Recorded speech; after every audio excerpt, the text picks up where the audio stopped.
What is up, my friends? Good evening to you all. You're very welcome along to tonight's late night agenda. We're going to be telling you why we believe that we do indeed have the advantage in the race for Xabi Alonso's signature. I'll explain that as the stream goes on.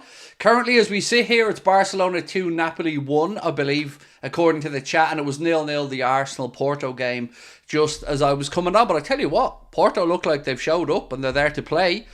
But we're here tonight to talk about all things Liverpool, of course, looking ahead to the Champions League next season. What will that bring? Well, not a draft, thankfully, but it was an idea that was mentioned. We'll be talking about why I believe we are in the hot seat or the box seat for Xabi Alonso. Some more stuff on Michael Edwards, of course, as well. A little bit from Sky and Cave Solokol, and a bit of an insight from Jamie Carragher. That is what we have in store for the next few hours. But as always, this is your show. We want you to tell us the subjects you want to discuss. I'm here to do what you guys want. Except singing. No singing tonight. That's definitely ruled out. How are we all? By the way, there was a lovely comment in the chat that I wanted to just draw your attention to because it really made me feel good reading it. And the comment was from Bill, who said, first stream was full of excitement and positivity. The Edwards news is a glimpse of hope. The Craig honesty factor was present as always. Love that, Bill. Thank you, mate. That's lovely. It's lovely seeing things like that in the chat before you go live. Gives you that little boost of confidence, that little adrenaline shot that you need. And yeah, it was a lovely stream earlier on, full of positivity, as you mentioned, mate. And I think we have every right to be positive as Liverpool fans right now. It's looking quite optimistic, and the future's looking very bright. So, what does this new role for Michael Edwards entail? When can we expect himself and Richard Hughes to start? And what will Liverpool's future look like? These are all things that I'm sure we want to figure out. So let's start off with Michael Edwards' role. So it was, of course, announced today that Michael Edwards will be joining not just Liverpool, but FSG as their CEO of football operations. We spoke about this a little bit earlier on, but I'm going to give you a few comments from Michael Edwards about what attracted him back to the role, what we can expect, and as I said, when maybe Richard Hughes will be joining. So, upon announcing his return to Liverpool, this is what Michael Edwards had to say. With Liverpool, I will oversee the required reinforcement of football operations with a number of essential leadership positions needing urgent attention. Now, I can put you guys at ease. I won't be joining Liverpool to be part of the Michael Edwards revolution. So, you can rest assured now that I'm still going to be here. But I know you're worried about that, so I just wanted to address it. Anyway, I know from personal experience what a wonderful job Mike Gordon has done day-to-day oversight on behalf of his fellow owners. Going forward, I'm looking forward to working with FSG's board of managers. Also, I'm assuming this role. I fully understand that it comes with great expectations, and I therefore intend to identify, hire and subsequently empower leaders who meet and embody the club's values and ambitions. I love that sentence, by the way, because empowering people to do their job sounds straightforward, but it's very easy to micromanage people. And I do like that he's looking to put people in place that he can just leave to get their work done. So that sounds good to me. He said, having served the club previously, I need no reminder of how much emotional investment is made by supporters in the city itself, as well as across the UK and the world. I'm looking forward to getting started. Which is, again, great news. Now, he has handed in his notice and will leave his role at Ludonautics, the company he founded with Dr. Ian Graham. That will be in June. Now, does that mean he comes in sooner and starts working alongside with Liverpool? I expect he will, because Richard Hughes, well, he won't be joining until the summer because, of course, he's serving out his period at Bournemouth, having told them he'll be leaving. So that will be the next appointment, Richard Hughes to come in as sporting director. It's been widely reported today, and we can expect that to happen over the coming days, weeks, I don't know, soon enough, I would imagine. Hey Craig, how are you? Is Richard Hughes being confirmed? So yes, it's sort of being confirmed. I say sort of because it's one of those, it's going to happen, but the formality of him actually being put into the role hasn't been announced yet. But it is going to happen and has been reported by everybody. So a couple of things to remember here. Richard Hughes himself said that, you know, he'll go wherever Michael Edwards goes. And Michael Edwards is at Liverpool, so we know Richard Hughes will be coming in. I think we knew that as soon as it was announced that he wasn't going to be going to Newcastle or Roma, two other clubs that are looking for these positions to be filled. Now, something that just struck me today, seeing something Cave Solokol said on Sky Sports, I feel like we have to address this. Because we talked about an elephant in the room earlier about the Man City charges. I think there's another elephant in the room here, and that's the potential of some issues in Dublin for the final. So, Sky Sports say UEFA are making contingency plans for the Europa League final in the event of a clash between Liverpool and Rangers at the Aviva Stadium in Dublin. Croke Park has been reserved as a public viewing venue. So, I'm sure you probably understand what this is about, but the idea of Rangers fans parading around Dublin city centre, singing very pro-British songs, holding their Union Jacks is not, I gotta be honest, it wouldn't be well received. But I would add something to this. So as much as I feel like they're putting those contingency plans in place, I would add one more to that list. I would also say, personally, I'd have some concerns if Liverpool ended up playing Roma in the final in Dublin. Now, of course, I believe my fellow countrymen and women are very peace-loving people, but with what happened with Sean Cox, if Roma and Liverpool were playing in Dublin, I don't know. I truly don't know how that would be received. So yeah, that's another thing I think the authorities have to keep in consideration. But for me, I'm going to make a prediction of the Europa League final right now. I'm going to say that the final in Dublin will be between Liverpool and AC Milan. The reason I say that is I'm also fully convinced we're going to draw Leverkusen on Friday. So I feel like we'll have played them over 2 legs beforehand and then we'll see what happens. But yeah, it would be an interesting situation. Now, of course, I don't think Rangers are getting to the Europa League final. I don't think they're good enough to get to the Europa League final, but there we are. What about Xabi Alonso? I've heard Richard Hughes has a good relationship with Alonso's agent. Oh, don't you worry, sir. We'll get there. We'll get there in 2 seconds. Do you think Eric Ten Hag will mess up the FA Cup on Sunday? I look at it like this, Jens. If Liverpool play well, I don't think there is any version of Manchester United that can match us. So I think it'll come down to what Liverpool do on Sunday. You know, you guys came to Anfield and fair play, left with, I think, probably a deserved point. You could have made an argument you had better chances in that game. I think you did off memory. But I do expect us to show up at Old Trafford on Sunday rested, because we shouldn't need to use many senior players on Thursday. And I think, again, with the news Jurgen Klopp's departing and Liverpool in the hunt for the 4 trophies we entered into this season, I'm feeling confident, mate. But I don't think Ten Hag will have much of a role to play in it. I think it's what version of Liverpool shows up. Rachel said, not good after what happened with Sean Cox. Yes, that would be my concern. No, of course, look, I can say this in no uncertain terms. The Cox family, Irish Reds, everybody associated with the club would want no hassle. Of course not. There would be no intention or desire or want for anybody to seek retribution. But we all know how society is these days, so it would have to be something that I'm sure the Gardaí, our police force, would keep in mind.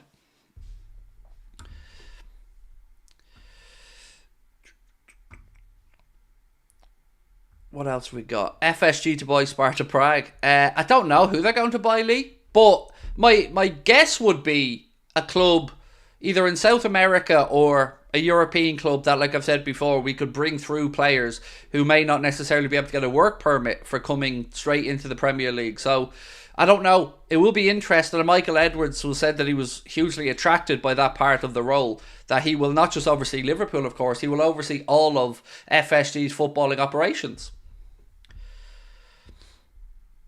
Do you know where to get tickets for the FA final? The FA Cup final? No idea. Through the club? I would always say no idea, because I don't want people ended up going down the route of getting fleeced or getting fraudulent tickets. So I'd always say stick to the trusted suppliers. Oh, 1-0 Arsenal. Wow, Arsenal 1-0. Interesting, because when I was watching, Porto were right in that game, but that is a good breakthrough for Arsenal. Leandro Trossard with the goal. Thank you for that, Mark. So there we go. It is currently Arsenal 1, Porto 0. And last I seen it was Barcelona 2, Napoli 1. Craig, hypothetically, if Leverkusen beat us in the Europa League, would that make you want Xavi even more? No. I want him, regardless. But Now, it would make me want more. It would make me feel sad because obviously I want Liverpool in the Europa League final in Dublin and it being Klopp's last season. I do have a request. So feel free to clip this up, to tag people you know or whatever. But I do have a request that I'm going to need your help with. So I was talking with Connor earlier on today. And obviously, with the Europa League final being in Dublin, if Liverpool are there, we want to do something. We want to do something in and around the final. So what we're thinking about is an after party. Now, the reason I say I need your help is we want to know if you're somebody that works in a bar or is friends with someone that owns a bar in and around Dublin and would like us to be part of the evening's festivities. Hit us up, because at the moment we are looking for venues ourselves. We've emailed a couple today where we're, trying to organise an after party where we can do some content after the game. Obviously, I can still do the watch along as normal, and then we have a party in Dublin afterwards. That's the plan. But it would be a lot easier if a venue, let's say in the city centre or somewhere that was going to be doing a thing around the Europa League final, wanted us to come along and, be part of the festivities. That would make, I guess, our job a lot easier. But the plan is, if you're in Dublin, if you're in the bar industry, if you're in the entertainment industry, do reach out to us, contact@AnfieldAgenda.com, contact@AnfieldAgenda.com, because we're trying to figure out what best to do in and around the Europa League final, should, of course, Liverpool make it there. What a time to be a Liverpool fan, said LEL Werewolf. Feels like only thing missing now is the announcement of Alonso. So, right, let's get to the title of tonight's stream and why I think Liverpool are indeed favourites for Xabi Alonso. It's twofold. So I'm going to start off by reading something that's what Jamie Carragher said recently, and I'm going to link it into why I think Alonso and Liverpool are getting closer and closer. So Jamie Carragher was speaking on, what was the podcast? The Stick to Football podcast. And he said, people always talk about Liverpool's recruitment and you think of Michael Edwards and everything he did with Jurgen Klopp and others at the club. This is the important part though. He said, I went to see Michael Edwards once because I wanted to get a bit more information from him. I was expecting big insights about how many scouts Liverpool have, how they watch them, how they see different things. But he told me the biggest thing was getting the players they wanted because of the relationships with agents. It's all about having good relationships with agents. Keep that last line in mind. It's all about having good relationships with agents. Now, the reason I bring that up is I'm going to tie this into this bit of information. Richard Hughes already has a good working relationship with Xabi Alonso's agency and also the representatives of another manager, Iriola, who he brought into Bournemouth, and that is IDUB Global, and in particular, Iñaki Ibanez, who is the representative that looks after both Iriola and Xabi Alonso. See what I'm doing here? So, we've already seen links with Richard Hughes and Michael Edwards, and they came into fruition. Now, we've got Richard Hughes, who has a good relationship with the agency that represents Xabi Alonso. You don't have to be a tinfoil hat merchant to start to see this picture forming and why Liverpool perhaps are feeling quietly confident behind the scenes that we will be able to win that race for Xabi Alonso's signature if indeed he does leave Bayer Leverkusen. And that's the only problem in this for me. If he decides he wants to stick at Leverkusen, I can understand that. But if he is going to leave Bayer Leverkusen, I very, very firmly believe it'll be at Liverpool Football Club. And I think if it comes down to between us and Bayern, as each day and month and week that goes by, I'm feeling more and more confident that Bayern are just there, but won't be a real threat to us. That's truly how I feel right now. FSG are looking into buying a new League 2 in the States. Oh, makes sense. Makes sense. Look, I don't know where FSG will look to buy a club. If it is in the States, I can understand that. Of course, it's a market they understand. If it's in South America, I could understand that. If it's in Europe, I could understand that. Michael Edwards just feels that this is an important part of modern clubs and wanting to grow and finance, attract talent, develop talent. And I think this is what excited him about the opportunity to come back. Because remember, he turned down a job at Chelsea as CEO of football. He turned down the approach from Manchester United. There was a comment earlier on today, I think maybe from Melissa Reddy. If it wasn't, it was somebody else quite prominent that said Real Madrid had even inquired about bringing him in as sporting director, and he turned down that opportunity. So, yeah, it's a big get. It is a big, big get for Liverpool. And I think outside of the playing and coaching staff, this is exciting news for the club. Connor said, what's the rules between transfer fees between clubs owned by the same owners? So they have to make sure that they're fair market value. So UEFA will look over these deals to make sure that it is fair market value. You'll see it for the deal to take in, I can't remember the name of the winger from Girona to Manchester City, the one that was already announced and agreed. That has to be examined by UEFA to make sure that Manchester City are paying fair market value for the player and they aren't just, trying to circumvent the system by bringing them in again, getting them on the cheap. Savio, yes, thank you. Savio, that's the guy. Yeah, so that's been looked at as an example. I think Michael Edwards spent time at the Salzburg Academy.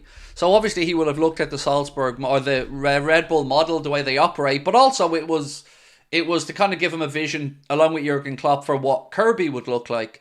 So he has examined that model. He's looked into the multi-club model, and I think it's always been in FSG's remit that a multi-club model could be something for down the line. Obviously, recently they've been invested in golf, the Pittsburgh Penguins, probably going to invest in an NBA franchise with LeBron at some point as well. But, look, one thing I think we can say for certain is, whatever FSG's expansion and portfolio of football clubs will become, Liverpool Football Club will sit at the very top of that and will be very much the priority. All things feeding up to Liverpool Football Club. Yeah, you're welcome, Connor. He said, thanks, long-time viewer, first-time commenter. I thought I recognised the name, Connor. There's another fella, Crosby, that used to be around somewhere, but sure you know yourself. Any news on Diaz? No, nothing further from yesterday, Ryan, no. And yesterday, again, it was more a case of, I'm sure Barcelona reaching out to Diaz's agent and Diaz's agent informing Barcelona that if indeed they were to come back in for his client, Liverpool will be looking for an offer somewhere in the region of 100 million plus. Doesn't mean it'll come. Doesn't mean they'll ever make that offer, but that's apparently the number. Craig, is the Mbappe rumours out the window? Yes, Mbappe's going to Real Madrid. That's the perceived wisdom here. My stepdad says Ray is better than Ali. Yeah, your stepdad, with all due respect, Casper, is very, very wrong.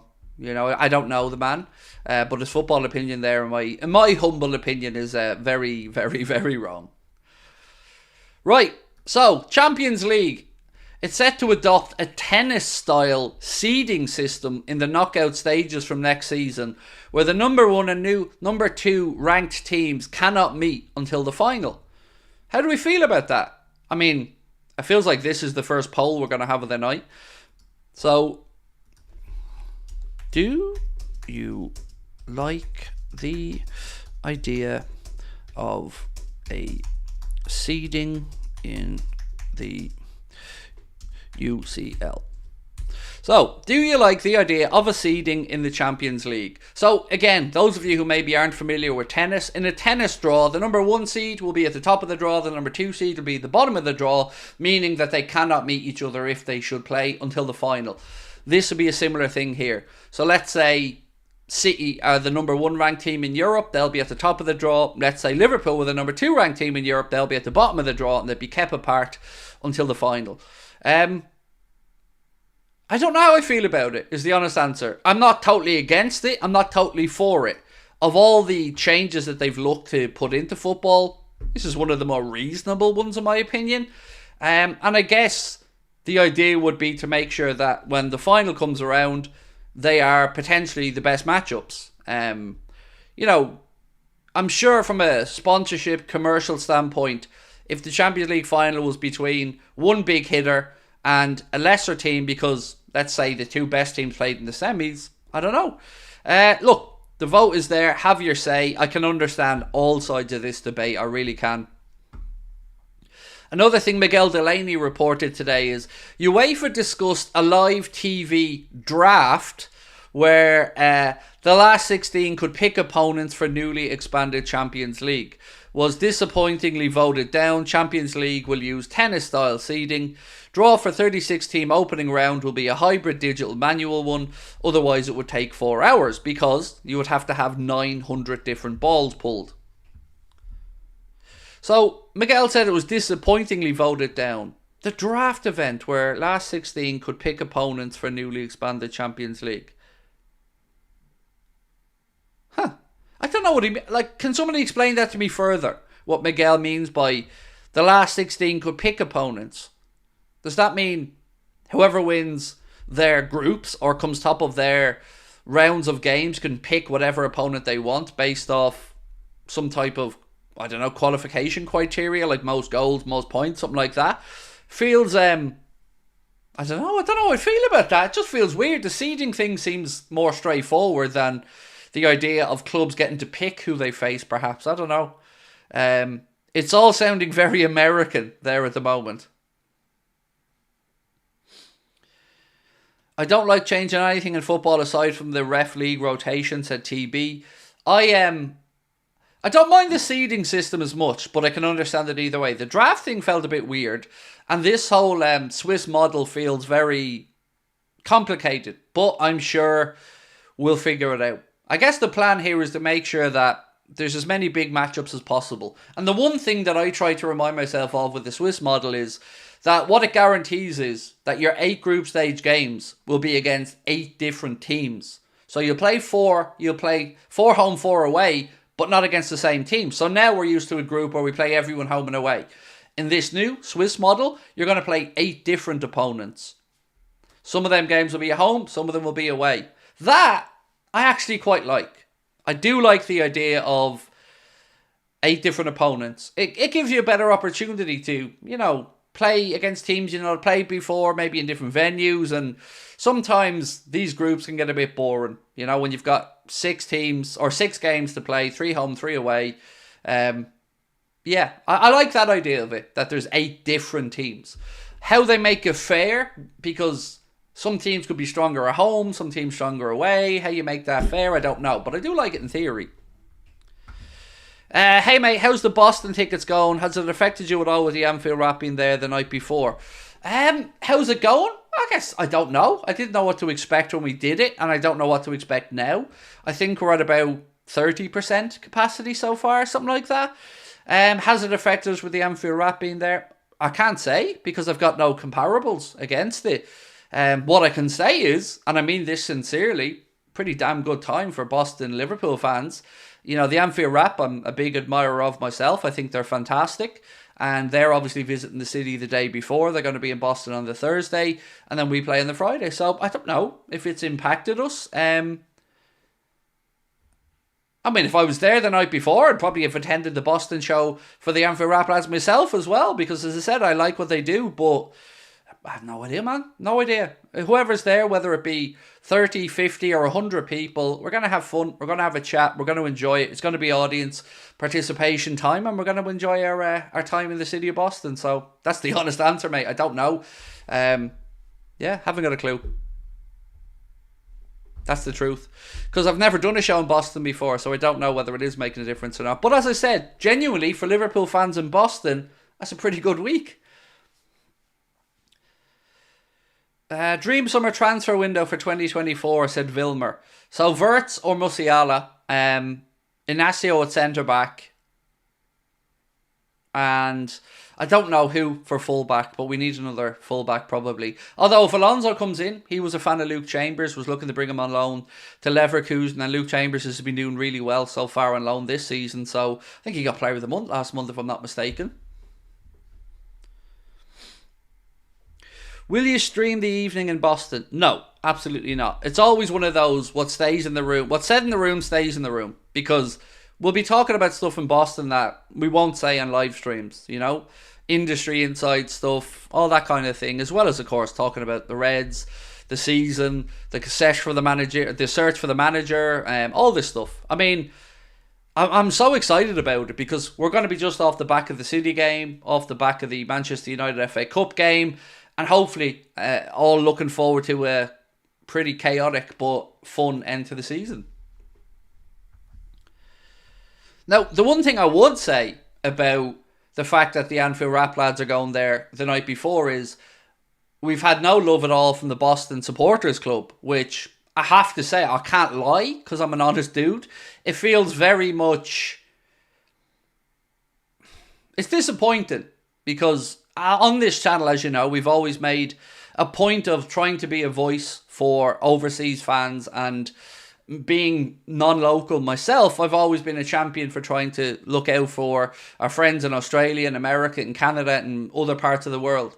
So when we were going over to Boston, and of course we reached out to the supporters club, they've blanked us completely. They retweeted one post, but we've emailed them, we've DM'd them, we've offered them 10 tickets for their members for free, we've offered to just meet up and interact with them, and we've been stonewalled. So I can't lie, that feels like a bit of a kick in the nuts, because I don't know.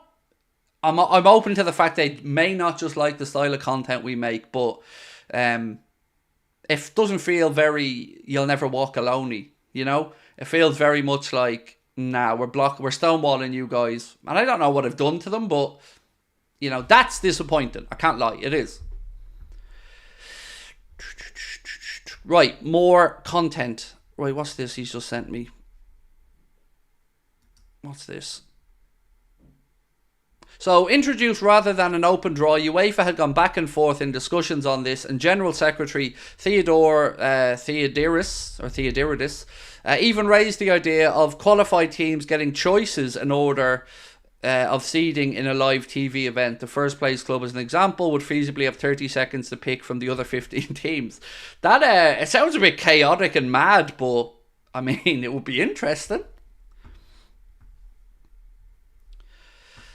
Sorry, just came in. What's the new seeding for the Champions League? So they're going to go with a seeding model, meaning the top two teams, ranked teams, couldn't potentially meet each other until the final. They'll be kept on opposite sides of the draw.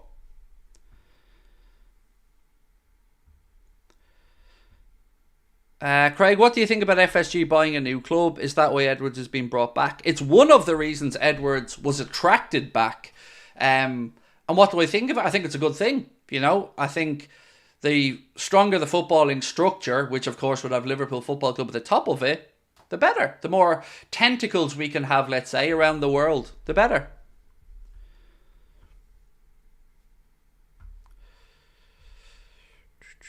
People saying Frimpong need him. See, I don't think we do.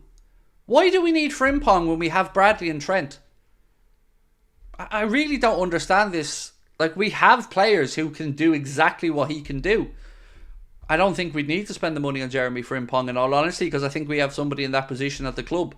Actually, I think we have a couple of people, and that's before we even talk about the youngster we brought in from Aberdeen, who's on loan at the minute. So I think we're all right in that position.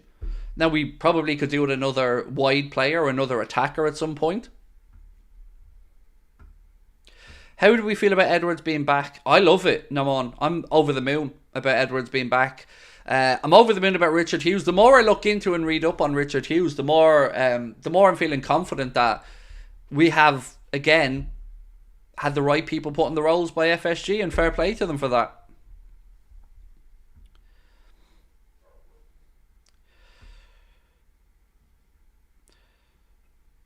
We need a young left back. Chimicus is good off the bench, but on the pitch he's declining. We do have somebody there, and somebody who, as I mentioned before, Xabi Alonso was a fan of and inquired about bringing to Leverkusen, and that's Chambers. He's currently on loan. I think, is it Wigan, Bolton, one of those teams, where he got, I think, February Player of the Month, if my memory's not wrong. And yeah, Alonso was a fan of his, so we do have Chambers coming through. And we have another young left back, 16-year-old as well. Can't think of his name off the top of my head. Got cool said, I prefer a centre-back and a right winger. Dan should be given the chance too.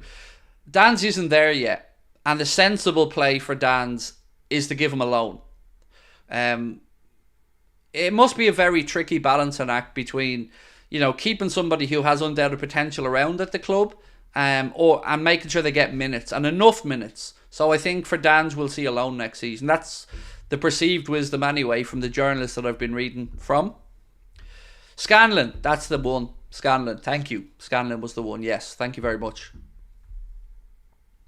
And Owen Beck, yes, forgot about Owen Beck, Goombie. See, this is why I've always said I need your help with the younger Liverpool players coming through, because obviously I only have so many hours in the day and I can't keep up to date with the academy as well. So I don't know, maybe we need an Anfield Agenda academy scout. Maybe, I don't know. Maybe we need an Anfield Agenda contributor to help us with the academy, because Jack Gill used to be brilliant. Keeping an eye on all things throughout the academy. He used to be very well versed on it. I simply just don't have the time to keep up to date. Calvin Ramsey, I was speaking about earlier on, Nasser. He's had a bit of an unfortunate time with injuries, of course, as well, and is out on loan now. So let's wait and see what happens. Should Kumas be loaned out? Yes, I think so. I think at this point, McConnell could probably do it alone. I would probably expect Clark to stay, but maybe alone. We have Tyler Morton coming back in. Don't forget Fabio Carvalho as well, currently on loan at Hull. Do you think Klopp will stick with Bradley at right back with Gomez covering and try to fit Trent in midfield for the last few games? Oh, God. What I don't expect from Klopp is a change of system. So that's where I get a little bit stuck with what happens when Trent comes back. Now, I'm going to be honest. Right now, I see the shirt as Conor Bradley's. I don't think his performances have done anything other than increase the shout for him to play in that position. So I do think, if it was me, it would be between him and Trent. And you'd have to say Trent has more ability to drift in field and impact games from the position. But I think Bradley's better balanced in the position. That's kind of how I feel about it. And it's a good headache, but still a headache, I guess. Just some dude, thank you, mate, for the super chat. You didn't put a comment in, but appreciate you. Pranav said, unless Gakpo really impresses for the remainder of the season, he needs to be sold. Mo will likely be sold. We need 2 new forwards. I'm not at the point yet where I'm on the sell Gakpo train. I want to give him 1 more season. So, yeah, I'm not there yet. I'm certainly not at the point where I'm talking about selling Cody Gakpo. He's still a young footballer, and he's, if I'm not mistaken, he's a child on the way as well. So, a lot of upheaval, a lot of change in life, and sometimes we need to be a bit more patient with these players, and I'm in no rush to get rid of Gakpo personally. Merson said only Arsenal can challenge City on Sky. Yeah, well, let's see how that works out. Merson, of course, is paid for his opinions. I disagree. I think we'll see if Arsenal can do it when they go to the Etihad. That's a huge test for them. If they leave there with a draw, that's not too bad at all, to be fair. It plays into our hands a little bit, but if they can beat Manchester City at the Etihad, then I'm going to say it's a straight fight out between us and Arsenal. But let's wait and see, because they've got a tough run-in. And of the 3 clubs, I would say they're the most likely to drop points on the run-in, but let's wait and see. I mean, nobody knows for certain what's going to happen here. I don't know. You don't know. We all have our own thought processes. Arsenal, I think 1 or 2 injuries to them could really cause them problems. But, we'll all have opinions at the minute, won't we? That's great, though. I think it is really great. Like, we're sitting here now, 12th of March, talking about a 3-team title race, 1 point dividing 3 teams, goal difference dividing first and second, with first and third to play after the international break in the first game back. It's going to be a cool day. And on that day, of course, we play Brighton at 2 o'clock, and then we're straight into the Manchester City Arsenal game.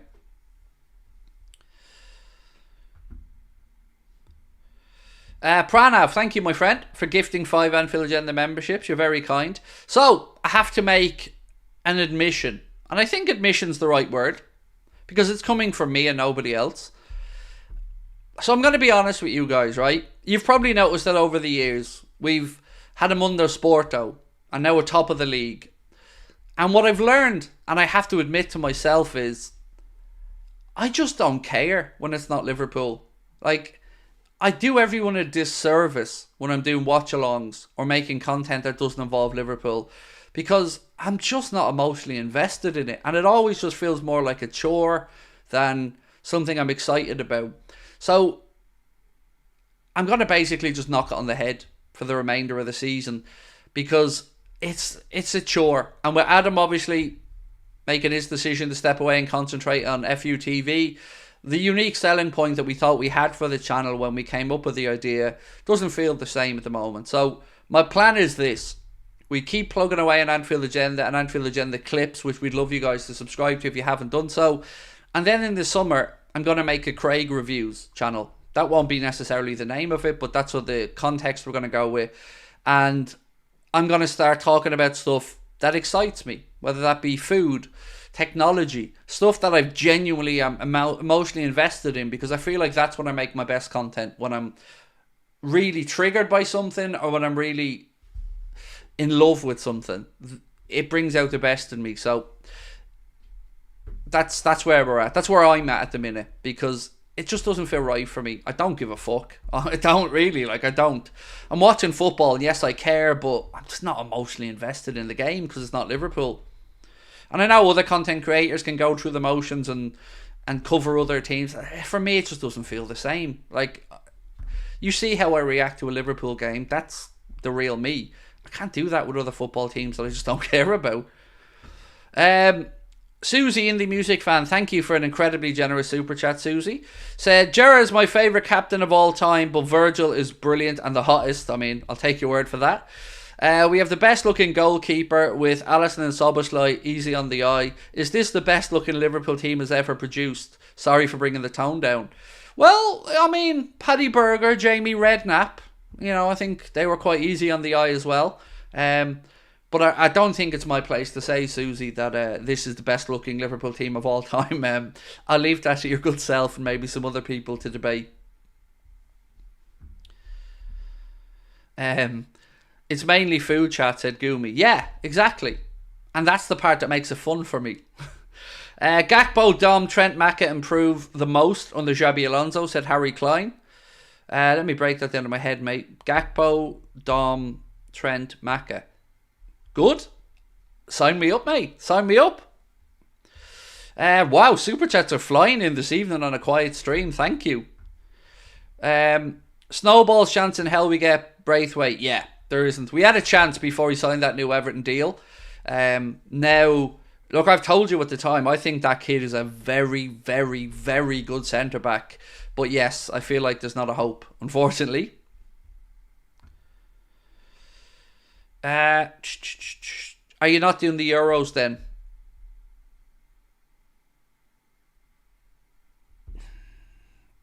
Unsure, but probably.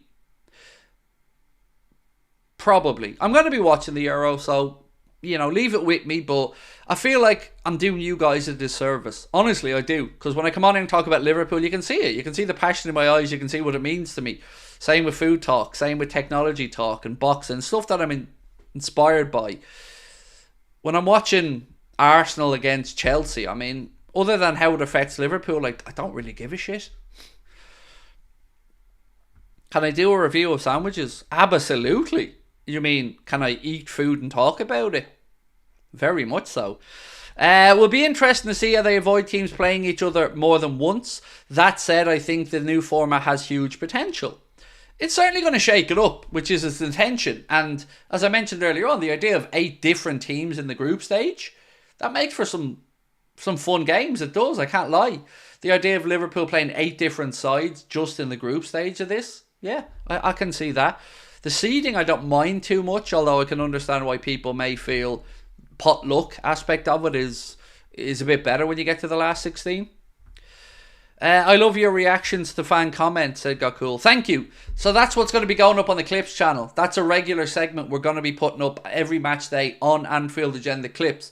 We used to put it as part of the Anfield Agenda match day stuff here, but when you don't get notifications, the videos die down and you get 3 each day. So we use them up with the watch along, the player ratings and the match reaction. So if you haven't subscribed to Anfield Agenda Clips, please do, because there will be some unique content going up there on a match day. And I love doing those as well, Got Cool, because it gives me a chance to flip the script. Because normally people say to me, oh, you overreacted there. Because we all calm down an hour or two after the game, right? But in the heat of the moment, I'm always getting bantered for some of my reactions.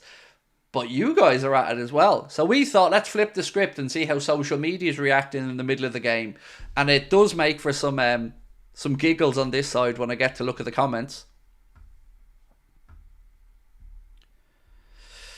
Terence said, yes, you're trying to do too much, quality over quantity. I think there's probably a fair comment in there. I don't really think it's too much even, because I mean, I think a lot of other content creators do a lot of content as well. I just feel like I don't enjoy it as much. It's probably the fair. And maybe, as you said as well, Terence, maybe it is a bit better to have quality over quantity. If Craig was in a team, it would be the best looking team ever, said Jason Morris, who was clearly absolutely nailed on. Jason knows what he's talking about. I mean, you're right, Jason.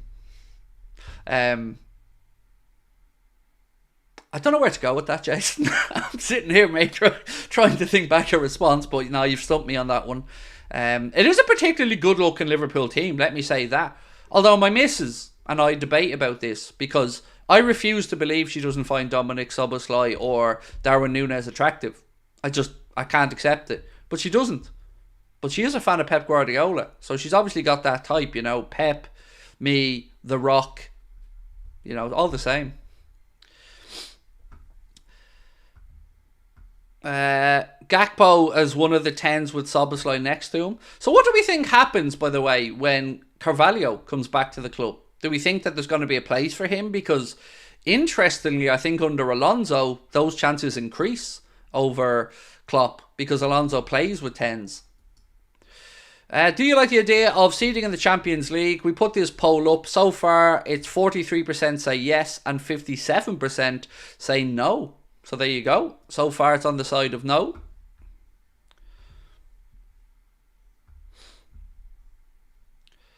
I'm trying to get through your comments. There was one I was trying to get back up to. Is anyone else being timed out the stream by YouTube? There is an issue tonight, definitely, Colin, because when I started the stream, I waited about 15 seconds and it still hadn't come through on OBS, which is the streaming software we use on this side. Yeah, so there's definitely an issue tonight. I think it is a bit buggy. Craig, your streams make my day, said Max Dutton. Mate, I can't tell you how humbling and cool it is to hear people say that, because it's part of my day, right? Talking to you guys is a huge part of my day. So the fact that maybe we're part of somebody else's daily routine, it's truly a class and really cool thing to hear. Jonathan said, Craig, I think the problem is that the Champions League is trying to appeal to non-true football fans. As a Mexican American, I hate the MLS and the new Liga MX formats.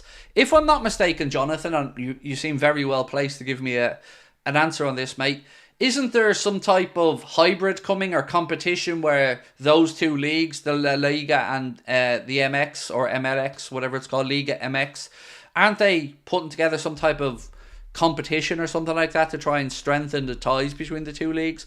But I think you're spot on as well in your initial observation. It does feel like a lot of the decisions that are being made these days about football, be they Super League or whatever, are for the casuals. Yeah, and I guess from a business growth perspective, you can understand that. But also, you don't want to jeopardize what made football what it is. But I think you've hit something there. It does feel like some of these decisions are to make it more TV friendly rather than for the good of the game. I think you're onto something, mate. Craig, who would you start on Thursday? I've put my preview up, my friend. It's up on the channel. Really quickly, I'll run through my team for you off the top of my head. I had Adrian in goal, Bradley at right back, Costas at left back, Kwanzaa and Gomez in the centre back positions. Then my midfield trio was Bobby Clark, James McConnell and Trey Neone. And then up top I had Danz in the centre with Kate Gordon on the right and Lewis Kumas on the left. Maybe Musialowski gets a shout in one of those four positions as well, but that was my thought process. And also make sure we get as few of the first teamers in there as we can. Jen G, how are you, my friend? Said, good morning, Craig. Please tell me what newbie Liverpool fan like me should be careful about to be a cop. Do you mean to be a fan? Nothing, mate. Nothing to be careful about. It does sometimes feel like we have to be super careful from the content side. You know, you don't want to use a quote that's attributed back to The Rag, you know what, the newspaper I shall not mention. But man, you're in the right place. That's all I'll say to you. You're in the right place. You're in the best Liverpool community on YouTube, bar none. So you've already made the right decision. And thank you for your super chat, and thank you for your patronage. Is that the right word?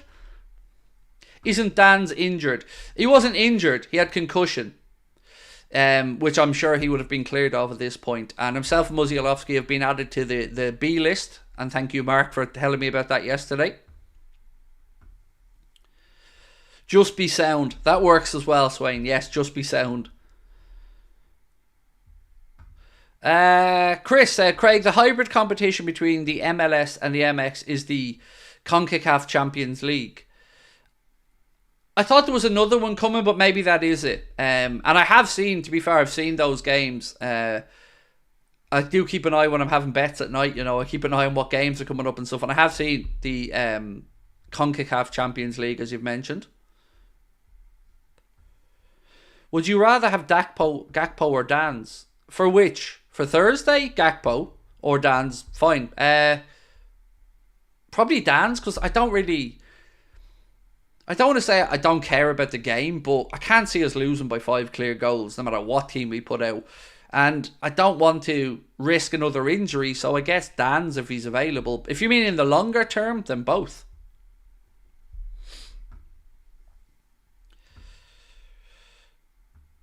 I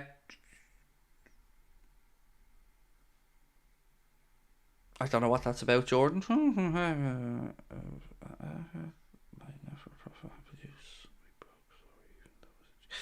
Google got sued by Lee Anderson because of an advert my non-for-profit helped produce. I don't know what that's about, Jordan, mate. Sorry, it's gone over my head, bud.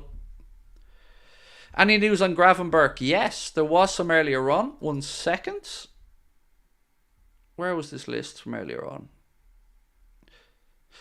Right, yes, there was a list. Mark sent me some new injury updates earlier. And by the way, can we get some love hearts in the chat from Mark? Mark, our chief moderator. I thought I was a machine. I thought I was around all thing Liverpool and I lived and breathed it. But I tell you what, Mark's amazing. Our chief moderator is an absolute hero. So, yeah, let's get some love for Mark because he never switches off. I love it. So, this is what Mark has had to say. He sent me the notes and he said, Gravenberch back after the international break at the latest, so could be beforehand. Curtis Jones is certain to be involved against Brighton on the 31st.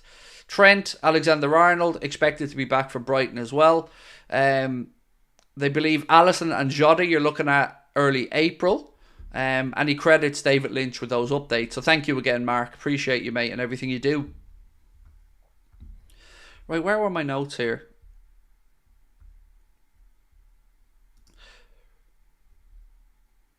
This from Paul Joyce earlier on really caught my attention. Paul said, Bayer Leverkusen's Xabi Alonso and Sporting Lisbon's Ruben Amorim, excuse me, I've got a hiccup there, have both featured prominently in Liverpool's background checks. Hughes knows Iñaki Ibanez, the agent of Alonso, as he also represents the Bournemouth head coach Andoni Iraola, who of course Richard Hughes helped bring to Bournemouth. By the way, thank you for everyone putting those hearts in the chat for Mark. Honestly, he's incredible. And the really interesting thing is, and I don't think Mark will mind me saying this, a few years ago, me and Mark fell out over something. Now, it was nothing personal, it was just a silly little disagreement on something. And I didn't have any contact with Mark for a while. Then Mark came back in, messaged me, we got chatting. And honestly, I could not imagine Anfield Agenda on a day-to-day without interacting with Mark or messaging him on WhatsApp or getting his updates. He is incredible. Incredible. Honestly, I can't speak highly enough about the man. Absolute workhorse, as are all our moderators. Craig, will we see you stream other sports one day? I don't think so. Not unless somebody wants to pay me to do it.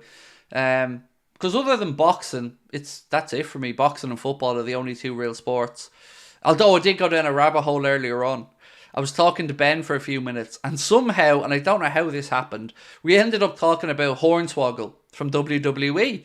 Because Ben had never heard of him, and I said, okay, well, let me show you what Hornswoggle is. And then I ended up down a rabbit hole looking at some of the WWE stuff from back in the day. Do you think Doak would have got chances when Darwin and Jota were injured? Feel bad for the lad. He had potential to be one of our best players. I see him going out on loan next season. 100% Ben Doak would have had opportunities. And it is unfortunate, as you've said, that he's picked up injuries. But, you can look at it, I guess, in two ways. One, yes, unlucky. And I'm sure his time will come again. But also, it's allowed us to see other young players. So maybe Dan's may not have got minutes. I know they're not in the same position, but I mean, when you're bringing through younger players, or Kumas might not have got some minutes. So I guess every injury also means another opportunity for somebody else. And this season we've seen quite a few. And I'm going to say it, probably more young players break through this season than I remember in recent times at Liverpool. Occasionally you see players brought on for the last 2-3 minutes, or players included in matchday squads to let them see what a big game experience feels like. But this year really feels like... I remember there was a stat somebody put up before, and it was like Liverpool have used 15 academy products this season or something. It's phenomenal. And to still be doing that and challenging at the very top as well. Only goal difference separates us and Arsenal at the top of the league. We're into, most likely, the quarterfinals of the Europa League. We've a quarterfinal of the FA Cup. We've won the League Cup. All while having 15 academy products playing throughout the season. It's incredible. Mark's worth every penny. Impressive work rate. No, of course, yeah, he is. The pennies that he doesn't get. But we do try to look after Mark and send him Amazon gift cards as a thank you every now and again, of course. But yeah, he's incredible. My hometown team, Columbus, play in the new Champions League tonight. Hard to care about another team other than the Reds anymore. So Jacob, you're part of my daily routine. Much love from the USA. Well, thank you, mate. Well, we're over in Boston. We are going to an MLS game. We're going to see New England Revolution taking on Chicago Fire. Brian organised those tickets for us. So we have the live show on the Friday night in Boston. Saturday afternoon then we're off to watch New England Revolution play. And weirdly, this is going to be my second time seeing New England Revolution play, because when I was in Orlando, I went to see Orlando play against New England Revolution. So, weirdly. But I'm really excited about getting to see the Gillette Stadium as well. Because I want to see MLS games where possible, but I also want to visit NFL stadiums, and I hope to get to an NFL game over the next year. I'm in Vegas in October, so fingers crossed they're going to be playing at home, the Raiders, when I'm over in Vegas, because I'd love to take in a game. What happened to the channel where you were going to commentate on all the big footy games? I think it was called Top of the League. It's still there, mate. I've been putting out videos on it as recently as yesterday, I think. And I spoke at the start of the stream about it.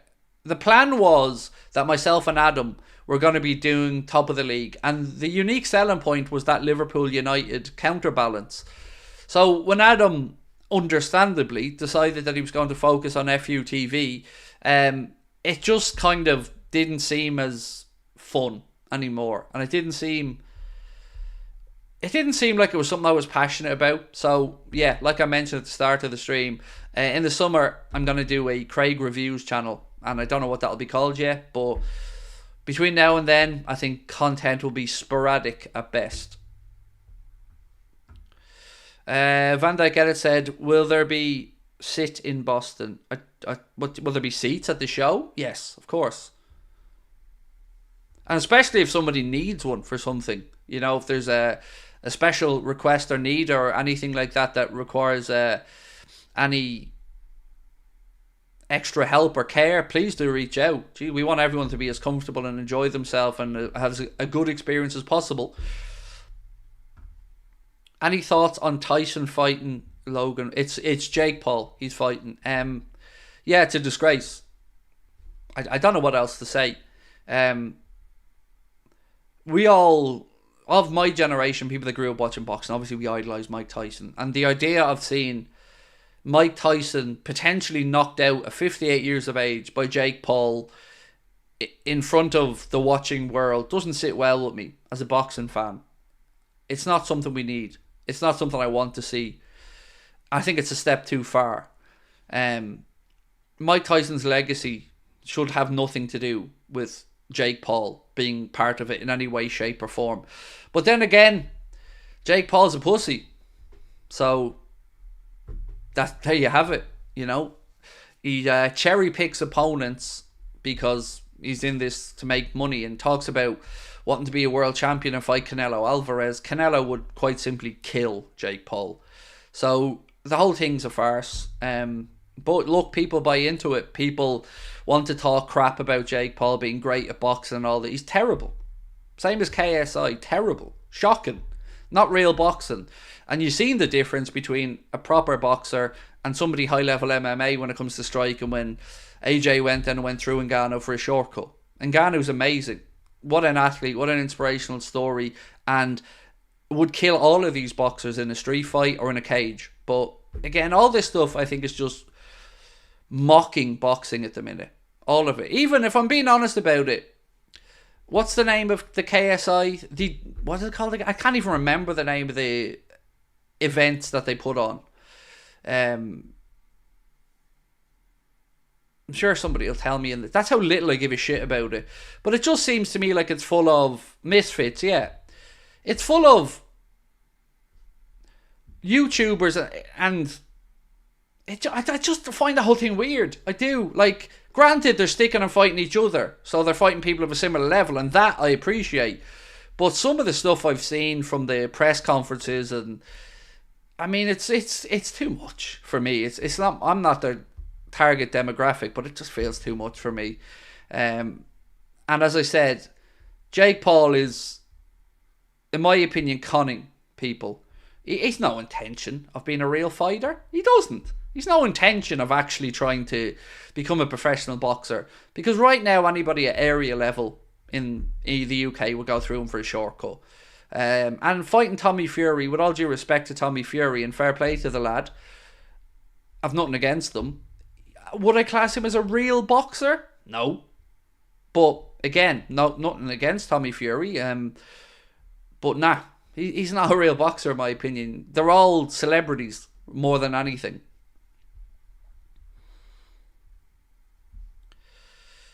Oh, disallowed goal, the second one there in the Arsenal game, so it's still 1-0 to Arsenal. Thank you for the update. It's correct, he owes Tommy Fury money. That's shocking if that's true. Shocking. Because I tell you one thing, as much as I said I don't think Tommy Fury's a real boxer, I'll tell you one thing that I do have an awful lot of respect for Tommy Fury about. That was not an easy situation for him. To go in there with his family name, you know, being known as more of a boxer than Jake, obviously, and getting the job done. You know, I can imagine the pressure that was on his shoulders that day. I imagine it would have been immense.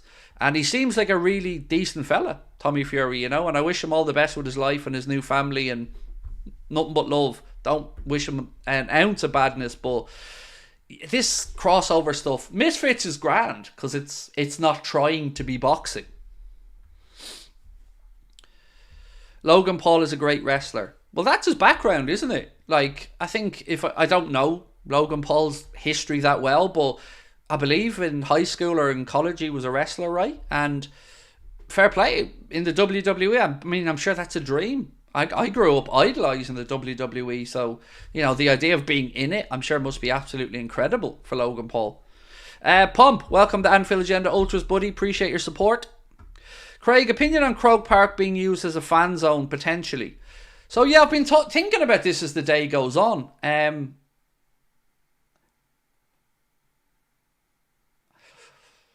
understand it, knowing Dublin's traffic and knowing how condensed Dublin would be. Like, let's say Liverpool and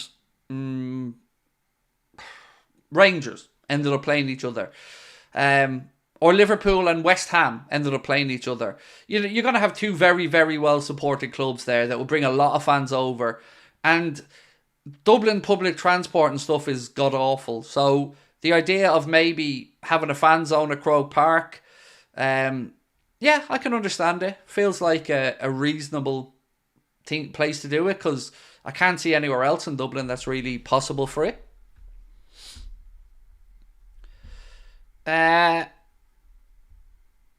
If you're the brother of Logan, you're already a joke, said Jason Morris. Watching CoffeeZilla's video on Logan Paul and KSI scams are infuriating.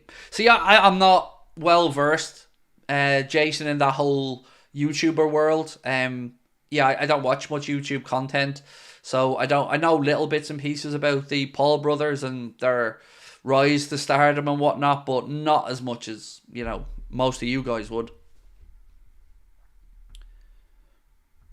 Hill 16 really annoys me about Croke Park. It's one of those things, like, it feels like if you have a stadium in Dublin, be it the Aviva or Croker, you've got to have one end that's built in a stupid place that you can't extend.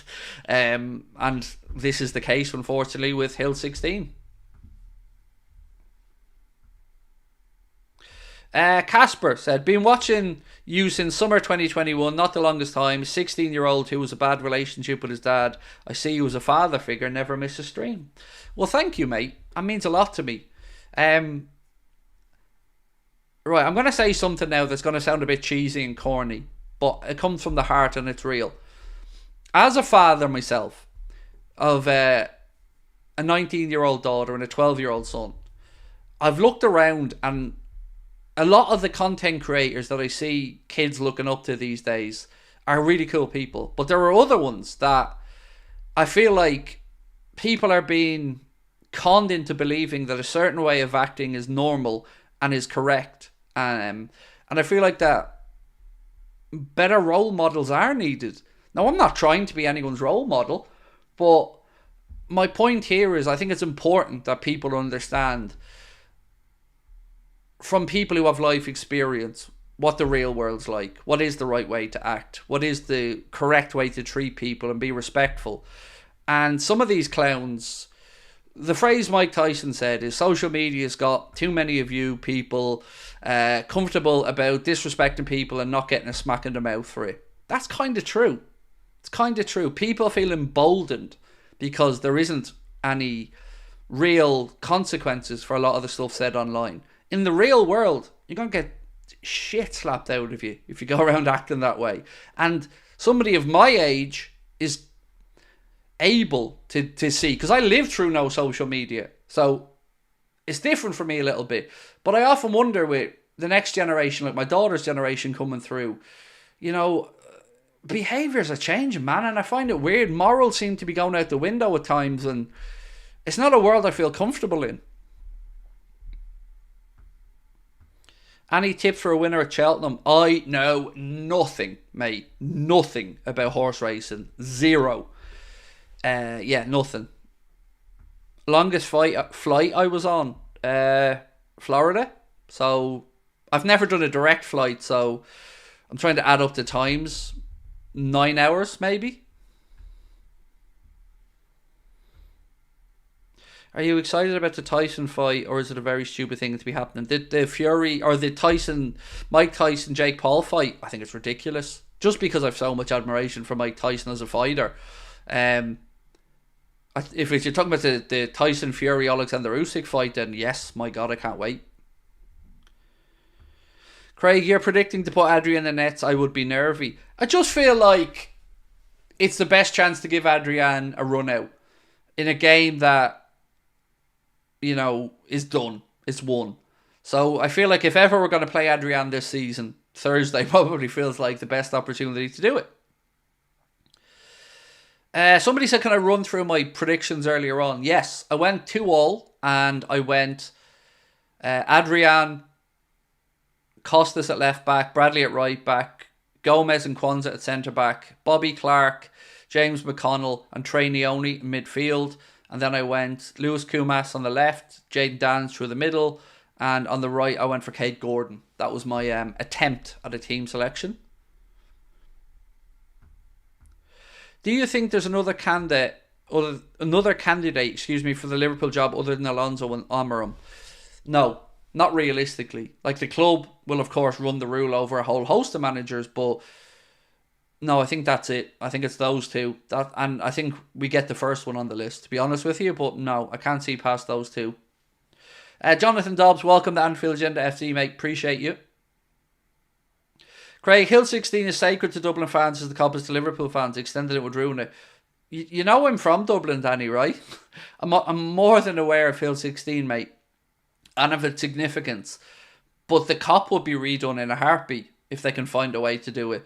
And I think Hill 16 would be redone in a heartbeat if there was a way of doing it. And it wouldn't ruin it for Dublin fans. You'd make it safe standing and it would still be the stand for, you know, the regular match-going fans.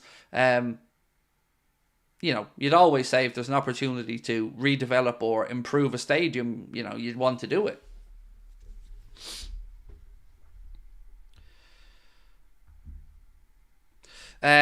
Bunker said Neoni can't play, I believe. Well, to the best of my understanding, and of course, I'm happy to be corrected, you can add players to your B list until 24 hours before the game.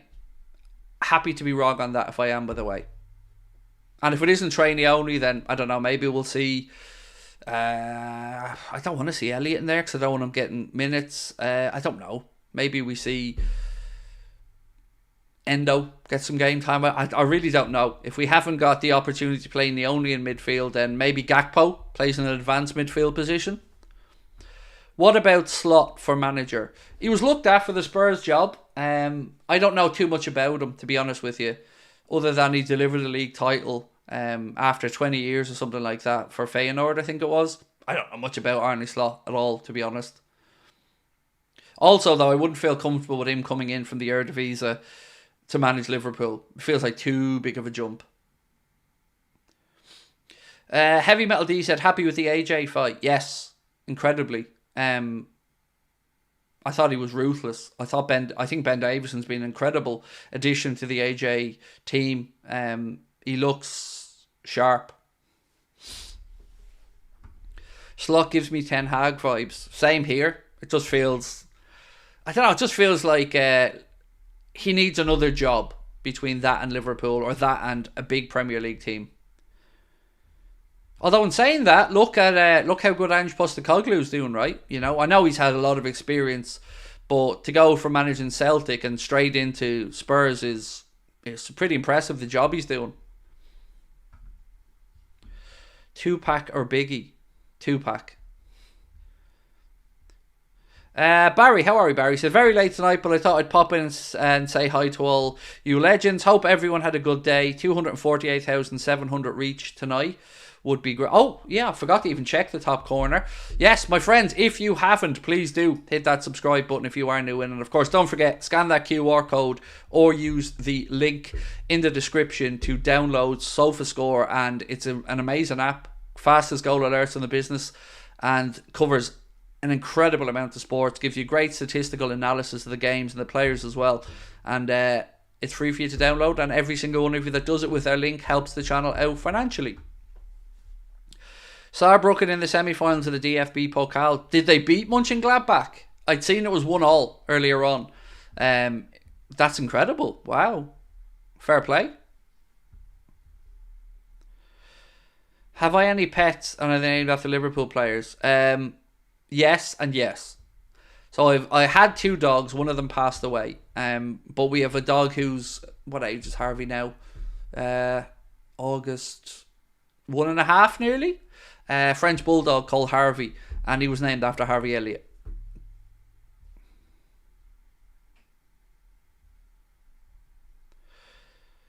It's end to end in the Arsenal Porto game. Nice. You keep swearing on lives, you should be arrested. Are you that sad of an individual, mate? Feel free to report me to the police, mate. I mean, I can only imagine the response you'd get. You do understand swearing's not against the law, Benji, right? Nor am I ever going to stop swearing. It is my God-given right as an Irishman to swear. And if you don't like it, go watch Teletubbies or anything else that makes you happy. But if you think swearing is a problem, mate, you need real world experience, you absolute weirdo. Because I tell you what, me not swearing is a lot better than, or me swearing, let's say, is a lot better than Andrew Tate on here preaching misogyny and stuff to people with no swear words. You need to understand context and you need to understand how to differentiate, because I will swear to my heart's content, and I'll do it in a fun way that lifts people up and is positive, as well as being a way that swears. But let me just say this to you, Benji. You aren't clever enough. You don't have the intellect to have a battle of wits with me, pal. I promise you, you don't. So leave it to the adults, and you go, I don't know, watch BBC Sounds at bedtime, or whatever it is that makes you happy, and leave the Irishman here to swear as much as he wants. And by the way, feel free to ring the police, as I said, because swearing isn't a crime, and you will be laughed at for the idiot that you no doubt are. Does that work for you? See, I did all that without swearing, Benji. You fucking dope. Craig, would Alonso replace Robbo? I think I'd be more concerned about Edwards maybe looking to replace Robbo. So yeah, let's wait and see. Look, I love Andy Robertson, so I don't want him going anywhere. Easily offended type. Always offended type. Like, little weirdo. I never understand what it is that people are looking to. Who are we looking to protect from swearing? Like, I don't get it. Do you think that every Fortune 500 CEO doesn't swear? Do you think that your principal in school doesn't swear? Do you think that footballers don't swear? Do you think your parents don't swear? Everybody swears. Some people just want to live in this bubble where they pretend they don't. Or they pretend it's unprofessional. I don't live in that category. I do what I want. Because I'm aware of what I'm saying. I'm aware of the substance of what I'm saying. And I'm aware that overall, I preach positive stuff. So, I don't know. Weirdos, the lot of you who are offended by swearing. Really, genuinely strange people who have little to be worried about if that annoys you. You're in for a rude awakening in the real world when life hits you slap in the face, honestly. Fucking hell. It's mental.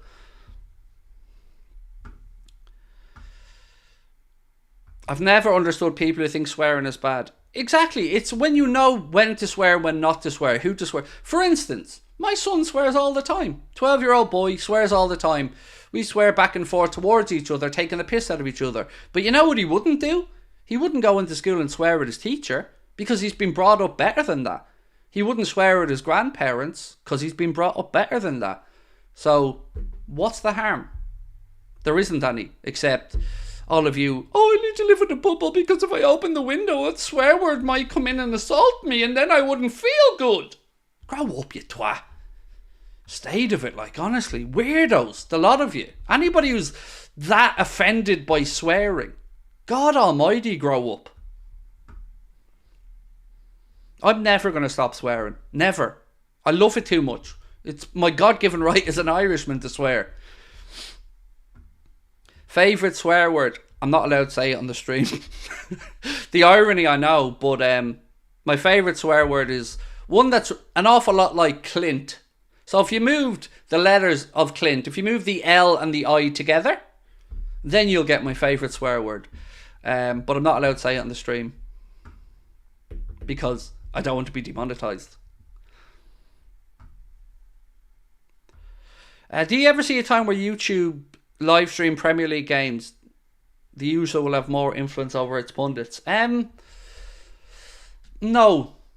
I don't. I could see a time where maybe Netflix or something tries to buy into football. I expect DAZN to probably try to buy into football again for the English and European markets more. Well, there's some European markets already.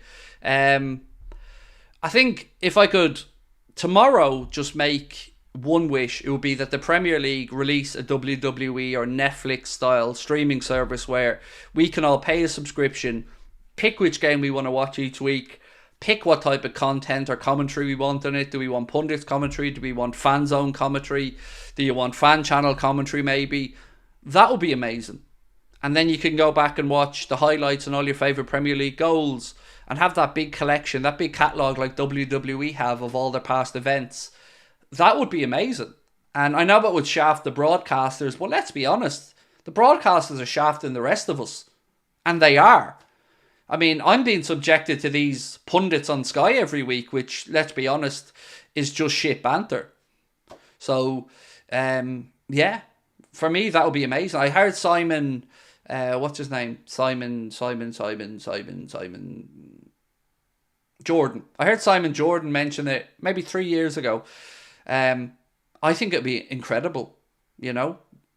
That's the way forward for me.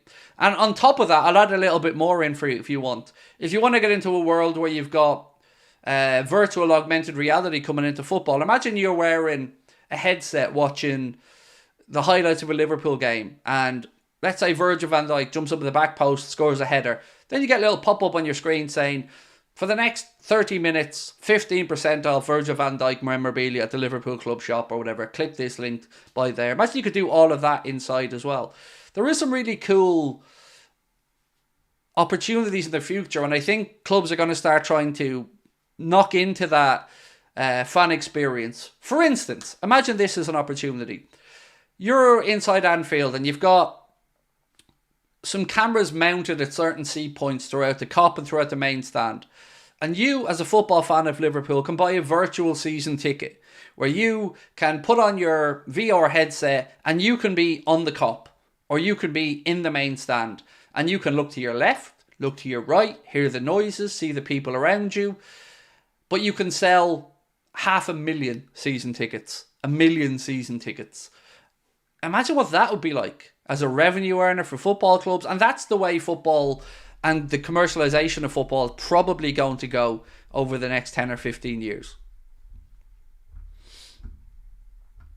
I'd shaft Sky Sports in a heartbeat, said Jace. I'm at that point right now, Jace, where every year my Sky subscription is going up and up, and I'm getting less and less for it. More stuff being put on box office when it comes to fights and stuff like that at times. I just don't feel the value there anymore. Live TV is nearly dead. All the live Sky channels are shit.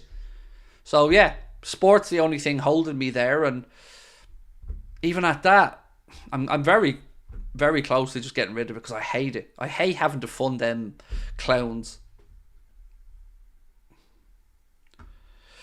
Arsenal have 3 minutes to score again, or it's extra time. What? Where did the equaliser come from? Nobody told me about an equaliser. Last I heard it was still 1-0 to Arsenal and 3-1 to Napoli. What was this equaliser? Where did that come from? You're holding out on me, guys. Come on.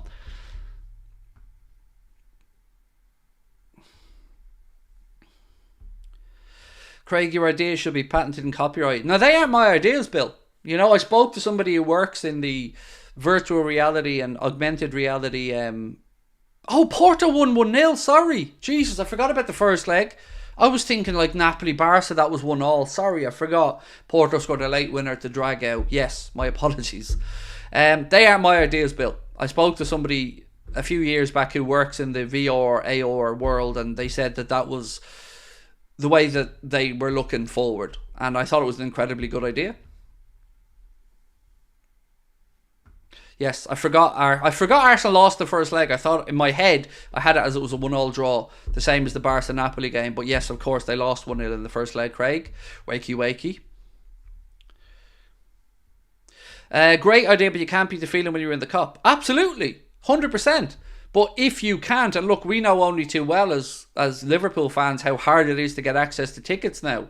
So if you're a fan in Ireland, America, Australia, New Zealand, or wherever, and you can't get to a game, I mean, it would be a good experience to be able to hear and see what people on the Kop are seeing at that moment. And yeah, it would just be, it'd be the next best thing, I feel.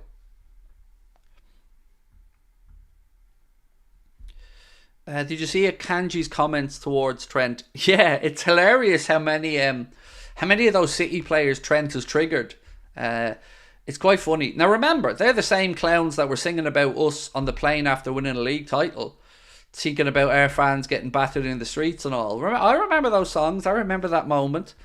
They're very easily triggered because, of course, they've every right to be defensive because they're a bunch of mercenaries playing for a club that, well, let's say has an elephant in the room, as Ian Wright said. Look, my friends, I'm going to go and watch the extra time in the Arsenal game because I didn't think I'd get an extra 30 minutes of it. So there we go. 3 minutes at a time. So, boom. Right, my friends, thank you for tonight. It's been a really quiet one, but I expected it to be with the Champions League on. We will see you guys again tomorrow, 4 o'clock for the live stream, and then 8:30 tomorrow night as well. Do check out the preview if you had a chance. It is up on the channel, the Sparta Prague preview. Appreciate all of your time as always, and I will see you amazing people tomorrow. Much love, and thank you again for dropping in this evening.